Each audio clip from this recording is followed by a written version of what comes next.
Are you in gear? I'm in gear. Okay.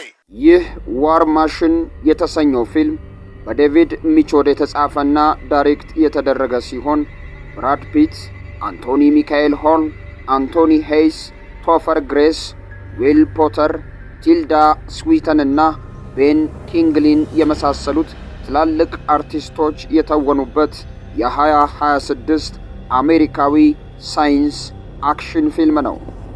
በሚካኤል ሄስቲንግ ዘ ኦፕሬተር ዘ ዋይልድ ኤንድ ቴሪፋይንግ ኢንሳይድ ስቶሪ ኦፍ አሜሪካ ዋር ኢን አፍጋኒስታን በተሰኘው ልቦለድ መጽሐፍ ላይ በመመስረት በዩናይትድ ስቴትስ ጦር ጄኔራል ስታሊን ማርኪስታን ታሪክ ላይ ተመስርቶ እየተሰራ ነው። ከተለቀቀ በኋላ አከራካሪና ተደናቂ ሆኗል። በተለይ በብዙ የፊልም ተንታኞች ዘንድ በገጸ ባህሪ ግንባታው አድናቆት ተችሮታል።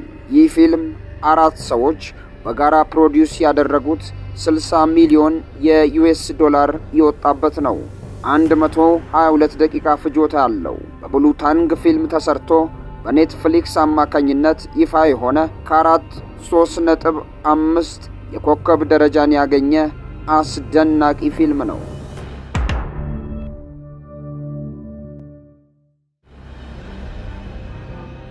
የዛሬው አስገራሚ ታሪካችን የሚጀምረው የአሜሪካ ወታደሮች ቡድን ወደ ተልእኮ ወደሚያሳኩበት በረሃማ ስፍራ ሲንቀሳቀሱ እየተመለከትን ነው። ቦታው ላይም ደርሰው እየተቀላለዱ መዘጋጀት ይጀምራሉ።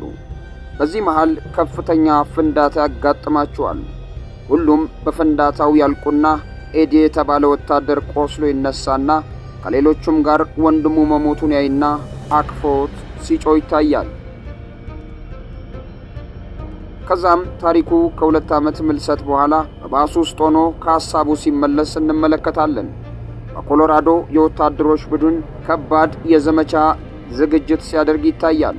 በዚህ መሃል ኤዲ ወንድሙን ያጣበትን ያለፈውን ትውስታ እየመጣበት እንቅልፍ ይነሳዋል። በተጨማሪም የውሃ ስልጠናው ላይም ሐሳቡን መሰብሰብ ያቅተውና ይሰምጣል። የቡድኑም አባላት ተባብረው ያተርፉታል።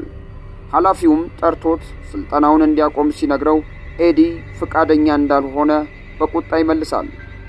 ከብዙ ትዕዛዝና ንግግር በኋላ ከመጀመሪያው ዙር ዘማቾች ይሰረዝና ከሁለተኞቹ ጋር ስልጠናውን ይቀጥላል።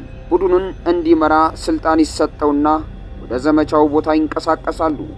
ቦታው ላይ ደርሱና ከሄሊኮፕተር በገመድ ወርደው በጫካው ውስጥ ሚሽናቸውን ይጀምራሉ።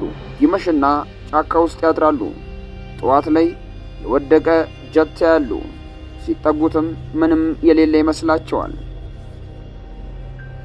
ከጥቂት ደቂቃዎች በኋላ ግን አስደንጋጭ ነገር ይከሰታል። የወደቀ ጀት ከሚመስለው ነገር ውስጥ እጅግ ግዙፍ የሆነ ተዋጊ ሮቦት ወጥቶ እንደ ዳሽን ተራራ ፊታቸው ሲቆም ሁሉም ይደነግጣሉ። ማሽኑም ከመቅስፈት ወደ እነሱ እሳት መጥፋት ይጀምራል። ለማምለጥ ይሞክሩና ከጋራው ላይ ይንከባለላሉ።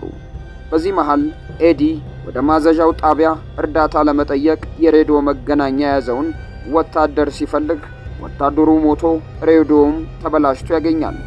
አሁን ከመጋፈጥ ውጪ ምንም ምርጫ የለም። ማሽኑ መጠጋት ይጀምራል። ከጋራው ላይ ሆኖ ይተኩስባቸዋል።